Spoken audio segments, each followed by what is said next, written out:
Comrade पानसरेंच्या जाण्यानं मोलकरणी संघटनेच्या कार्यकर्त्यांना आपल्या अश्रू आवरणं कठीण जात होतं। या कार्यकर्त्यांनी अण्णांच्या हल्लेखोराला फाशी द्या अशी मागणी केली। न्याय मिळेपर्यंत आंदोलन करत राहू असा इशारा त्यांनी दिला। या मोलकरणींशी बातचीत केली आमचे प्रतिनिधी प्रताप नाईक यांनी।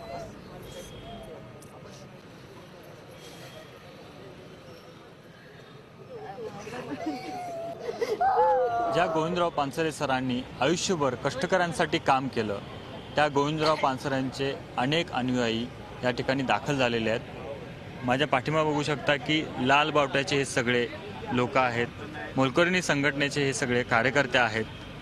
अण्णांनी यांना नेहमीच आदरानं प्रेमानं पाठीवर थाप मारलेली आहे। मी तुमच्या सोबत आहे असं त्यांनी सांगितलेलं आहे। मला सांगा, आज अण्णा राहिलेले नाही आहेत, काय भावना आहेत तुमच्या?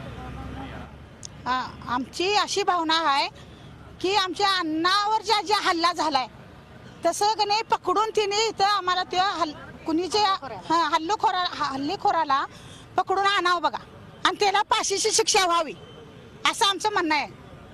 अण्णा नेहमीच तुमच्या प्रश्नासाठी रस्त्यावर उतरत, पण आता इथून पुढे ते अण्णा नाही आहेत, काय वाटतं तुम्हाला? आम्हाला अण्णा नाही आहे त्याचं आम्हाला फार दुःख झालेलं आहे।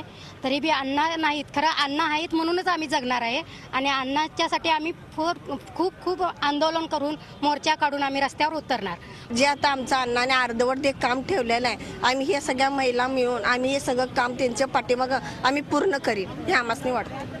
अण्णा नसले तरी अण्णांचे विचार आहेत, अण्णांचे विचार आम्हाला नेहमीच प्रेरणादायी आहेत। त्यामुळं जो विचार संपवण्यासाठी प्रयत्न केले गेलेला आहे तो विचार संपलेला नाही, यापुढे सुद्धा तो विचार अशाच पद्धतीनं तेवत राहणार आहे आणि आम्ही त्यासाठी संघर्ष करत राहणार आहोत, असं या मोलकरणी संघटनेच्या कार्यकर्त्यांनी मत व्यक्त केलेलं आहे। व्हिडिओ जर्नलिस्ट मिथुन राज्याध्यक्ष प्रताप नाईक, झी मीडिया, कोल्हापूर। झी 24 तास रहा एक पाऊल पुढे।